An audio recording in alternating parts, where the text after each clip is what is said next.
Bayonetta, one of my favorite video game series, and since Bayonetta 3 came out a few months back, I've decided to start taking a look at the whole series. I don't remember exactly when I first became familiar with Bayonetta, but I do know that I had knowledge of her existence before Smash Bros. Ultimate came out. But before playing Ultimate, the only Smash Bros. Games I had played were Melee and Brawl, and that was in 2018. So yeah, I had never played Smash 4 until recently when I got my hands on a Wii U. Anyways, I guess you could say Smash Bros. Ultimate kinda gave me a better understanding of the character, and I finally got around to trying the first game in 2020. On easy mode because I heard of how hard it is. But nonetheless, I had a lot of fun with the game, even if the story made zero sense. I don't know, the game was just fun as hell, and I really liked the character of Bayonetta because of how much of a badass she was. But what exactly makes this game so fun? Well, let's find out. Also, spoilers warning. Bayonetta was developed by Platinum Games and published by Sega and released in October 2009 in Japan, and it released worldwide the following year. And it was directed by the creator of the Devil May Cry series, Hideki Kamiya. I should probably get around to playing those games at some point. It's not that I have no interest in them, I just haven't gotten around to playing them. Bayonetta is set in a fictional city in Europe named Vigrid. 500 years prior to the game's events, there were two factions. The Lumen Sages, the Overseers of the Light, and the Umbra Witches, the Dwellers of the Dark, who preserved the balance between the light and darkness. And they each held the two eyes of the world, the right eye of light and the left eye of darkness. But all that changed when the child we would come to know as Bayonetta was born to Lumen Sage Baldur and Umbran Witch Rosa. Baldur was banished from his clan, Rosa was imprisoned, and the child was raised as a black sheep of the Umbran Witch clan. But despite this, she manages to befriend another witch in the clan named Jeanne, and she holds the left eye of darkness which she would keep on her for years to come. Eventually the fight between the two clans would end with the Umbran Witches being the victors, but their victory would not last long, as a massive assault carried by humans and angels would lead to the elimination of the entire Umbran Witch clan, all except for two, Bayonetta and Jeanne. Jeanne, not wanting anyone to get their hands on the left eye of darkness and abusing its power, seals away Bayonetta at the bottom of a lake where she awakens centuries later with no memories of her past or who she is. Upon her awakening, a man is killed in front of her by invisible angels, and his son watches in horror believing it was her who killed him. Cut to 20 years later where the game's actual story begins. The witch has taken on the name Bayonetta, and she kills angels to, fulfill her contract with the boys down in hell, I guess. And she's still trying to find a way to regain her memories. She hires an underground informant named Enzo to dig up some info on the eyes of the world. This guy may be a Joe Pepsi wannabe, but I fucking love him. He's basically a comic relief for the series, and pretty much anything that this guy says is gold. You have any idea how much this is gonna cost to fix? How the fuck do I always get wrapped up in this shit? Unbelievable! We are also introduced to one of the most badass characters to ever exist, the one and only Rodon. If it ain't my good buddy Enzo, how about you get out of here? He specializes in manufacturing and dealing weapons, and he is the owner and bartender for the Gates of Hell. And he is actually the one who manufactures Bayonetta's main weapons of choice, a set of 4 guns, 2 for her hands, and 2 for her high heels. Don't ask how she shoots with her high heels, it's magic, I guess. And the gun set that Rodon gives Bayonetta in this game is named the Scarbrig Fair. Scarbrig Fair? Is that what you call it? I'm probably saying it wrong. Throughout her journey, Bayonetta frequently bumps into her old friend Jeanne, who apparently is under some sort of mind control, I guess. I don't know. Luca, the kid who supposedly watched Bayonetta kill his father in front of him, grows up to be a journalist and is determined to expose Bayonetta for the monster he believes she is. But the two end up having to team up when Bayonetta ends up having to look after this mysterious child named Cereza, who a voice in her head informs her that she is the key to her future. Cereza mistakes Bayonetta for her mother and seems to bear a resemblance to Bayonetta. I wonder why? So yeah, that's the general gist of the story of the game. And honestly, while it's not bad by any means, it does get kinda confusing. It can be hard to comprehend completely. I mean, I may be a fan of the series, but I would be lying if I said I understood every single aspect of the story. But there is something that does hold the story together and prevents it from being a complete bore. And that's the comedy. I feel like a f***ing celebrity in this town.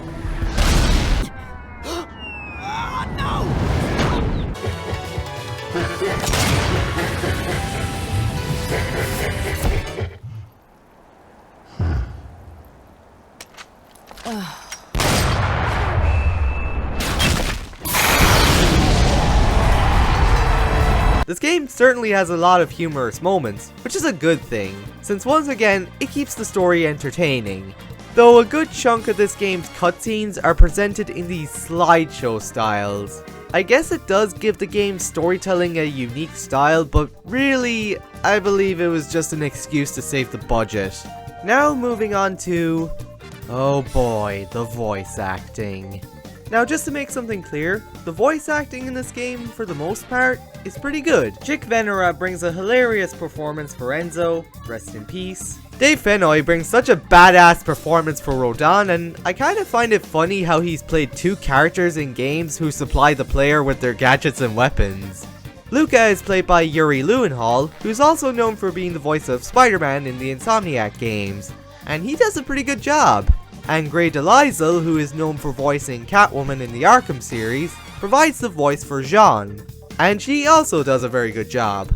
So all around, the voice acting is pretty good. Every actor for the most part gives a good performance to each of their characters. But I guess we must address the elephant in the room, and that is of course Helena Taylor. So in case you're not aware, Helena Taylor was the voice of Bayonetta in this game and the second one, and also Smash Bros. So yeah, she's basically the OG voice actor for Bayonetta. And she was set to come back for the third game, but she wanted a higher payment, which Platinum Games refused, so she dropped out. And a few months later, I think, they offered her a cameo role for $4,000, which she also turned down. And then a week before Bayonetta 3's release, she went on Twitter saying that the $4,000 she was offered for the cameo role was what she was offered to do the entire game, and then told everyone to boycott the game and instead give their money to charity. And not only that, she has the freaking nerve to say that Jennifer Hale, the new voice of Bayonetta, is undeserving of the role and that she is the only Bayonetta. Fuck you!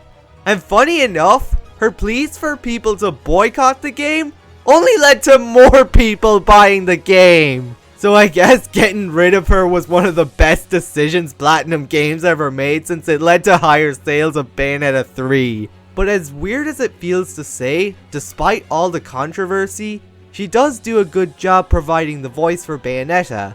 I mean, there is no denying that her voice helped make the character gain the popularity she has today.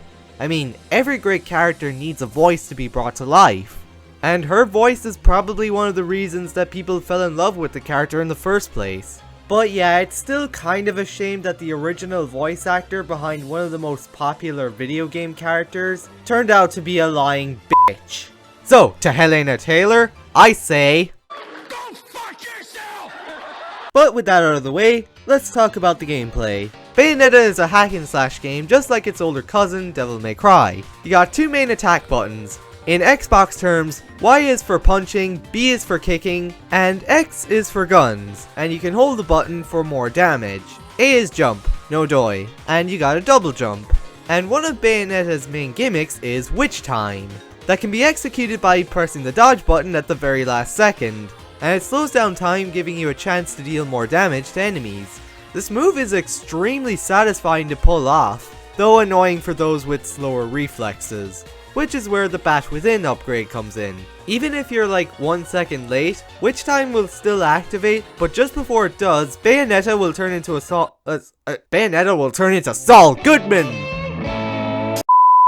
Bayonetta will turn into a small swarm of bats and deal more damage to the enemies. So yeah, this is very useful if you're having a bit of trouble with timing the dodges just right. Oh yeah, Bayonetta can transform into certain animals. After getting the upgrade, she can turn into a crow and shoot spears at her enemies, and it's useful for certain platforming areas. And in the main story, Bayonetta will eventually learn how to turn into a panther after watching Jean turn into a lynx. Is that how you say it? And the panther within is basically this game's dash button, and it's activated by pressing the right trigger twice. And using this form is very fun, and you can use it to jump across large gaps. You unlock the upgrades in the Gates of Hell by purchasing them using a currency called Halos. Also, why do they look like Sonic rings? Wait a minute. In the opening, Enzo mentioned someone named Eggman died. So, could it be true? Does this game take place in the Sonic universe after Eggman and Sonic died? And that must also explain why they have rings! The upgrades include the air dodge, which is very useful, the stilio, heel slide, Tetsuzanko, Tetsuzungo, a heel stomp, the Umbran portal kick, the Umbran spear, and my favorite move, the breakdance, where Bayonetta breakdances, obviously, and just shoots everything in her presence.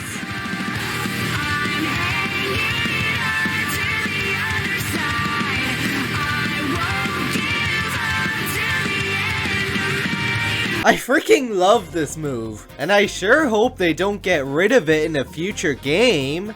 During combat, when you build up your magic meter, you can use your magic energy to perform a torture attack by pressing Y and B to finish off an enemy or significantly cut down their health.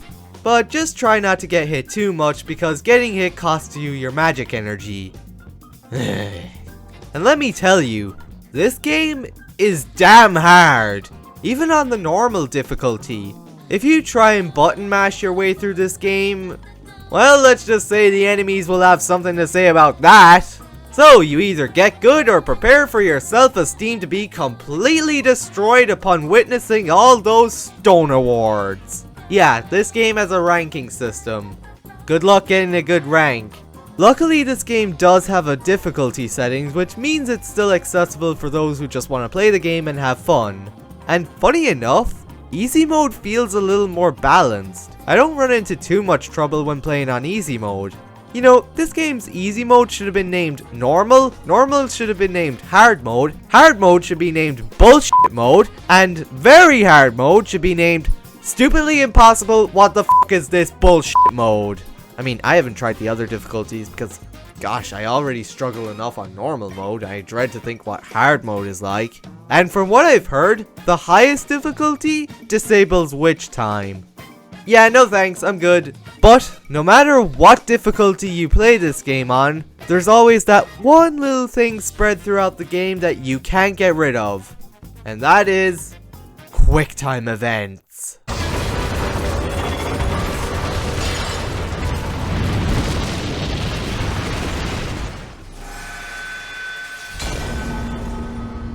Look, I love Sonic Unleashed and all, but the QuickTime events here are a lot more strict, since you're given less time to react to what button you need to push. I suppose if you do memorize them, they shouldn't be an issue since it's never really a random button you need to press.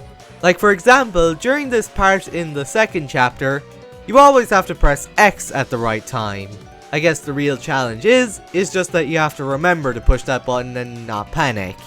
Bayonetta can use different weapons throughout the game, and honestly, I didn't get around to unlocking all of them.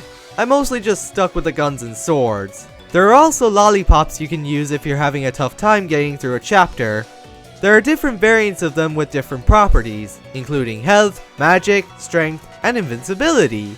But be warned, using them decreases your score, which is honestly kind of a pain in the ass since the enemies do not go easy on you. And you may find yourself having to use a health lollipop just to survive the chapter. The boss fights in this game for the most part are pretty good. They are fun and challenging to take on, and some are really crazy. Like this spider crab thingy that you fight in the middle of the ocean, and then it takes the fight right down to the bottom of the ocean floor. Damn! And when a boss is nearly defeated, you press Y and B to unleash your finishing move, which is known as the Umbran Climax, where Bayonetta summons a large ass demon to completely obliterate the boss before they get dragged down to hell. Oh, and Bayonetta strips during these moments. What? Yeah, apparently her hair, which she uses to summon the demons, also makes up her outfit, so, yeah. Bayonetta is a stripper.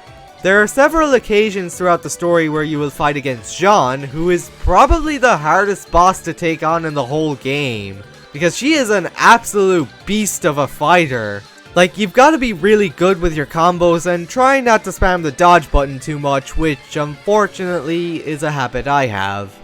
The Gates of Hell is also where you unlock alternate costumes. After beating the main game on normal, you can buy the super mirror for a whopping of 100,000 halos. Damn. Which grants you access to buy more costumes. And they also cost 100,000 halos each. Dear God. And the costumes actually interact with the cutscenes, which is nice. Although they may not look perfect since they were mainly designed with the default outfit in mind, but it's still nice to see that the developers cared enough to make the skins interact with the cutscenes. But yeah, the alternate costumes are expensive to unlock and you can't unlock them until after the story. Well, maybe the Nintendo ports will have something to say about that. In 2014, with the release of Bayonetta 2, Bayonetta 1 was ported to the Wii U, with some Nintendo themed costumes that are unlocked straight from the get-go. So if you want to see Bayonetta rocking a Link costume, go for it. That one is actually my personal favorite, which is funny considering I'm not really a Zelda guy. There's also a Princess Peach and Daisy costume and a Samus outfit. And when you use these costumes, the currency will change from halos to rupees or coins. Nice touch. And Madama Butterfly's fist will turn into Bowser's fist, which is really cool. So other than the alternate costumes, the game is more or less exactly the same. And this version would later be ported to the Nintendo Switch, which I would say is without a doubt the best way to experience this game. I mean, playing with the Switch Joy-Cons or the Pro Controller preferably is much better than the Wii U gamepad. The music for this game is damn good. Bayonetta's main theme is called Mysterious Destiny, which is very fitting for her character at this point in the series. It's very mysterious of course, but it's also pretty catchy. Riders of the Light is pretty good, and One of a Kind, the opening theme, is really intense, and I like that. But my favorite song in the game has to be the remix of Fly Me to the Moon. Originally a jazz song from 1954, written by Bart Howard and performed by Frank Sinatra. This version is covered by Helena Negura, and it's such a damn great cover. Not to say that the original song was bad or anything, but this version is so much more powerful and really gets me pumped and ready to beat the snot out of some angels. Fly me to the moon and let me play among the stars. Let me see what spring is like on Jupiter and Mars. In other words, hold my hand. In other words, darling, kiss me. Fill my heart with song and let me sing forevermore. You are all I long for, all I worship and adore. In other words, please be true. In other words, I love you. There are also some songs that are remixes from classic Sega games. During the Missile Cruise mission, you'll hear a remix of Space Harrier from the Master System.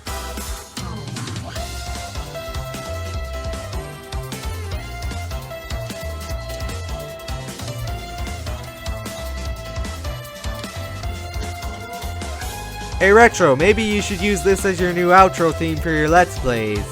Another Master System song that was remixed for this game was Afterburner, which plays during the motorcycle mission. And I'm gonna play the clip of how Bayonetta starts a motorcycle because it is fucking cool.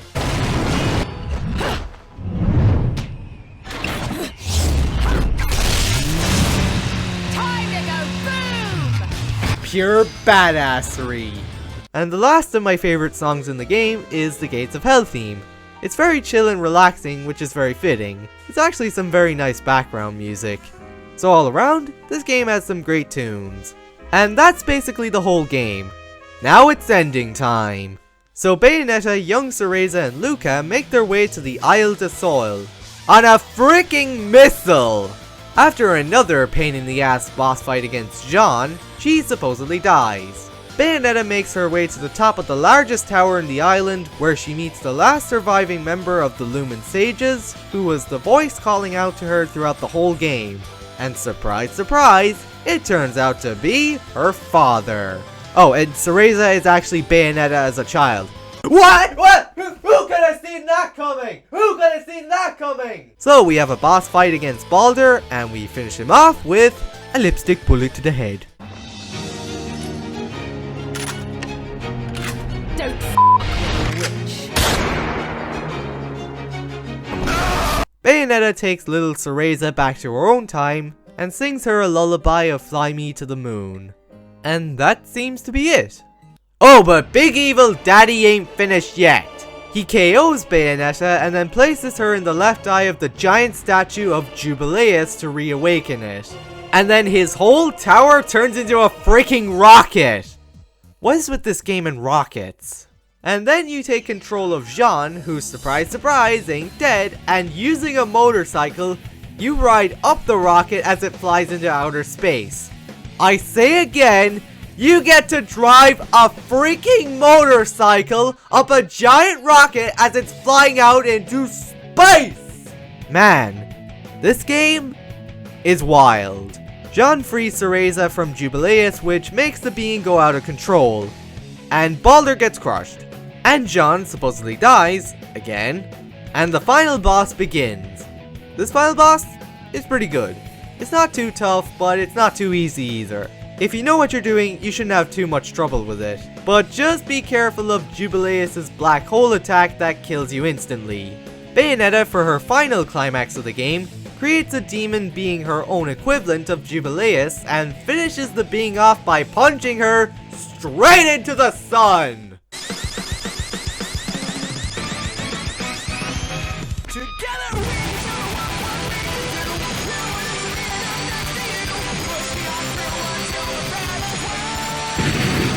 Oh, and Jean is still alive.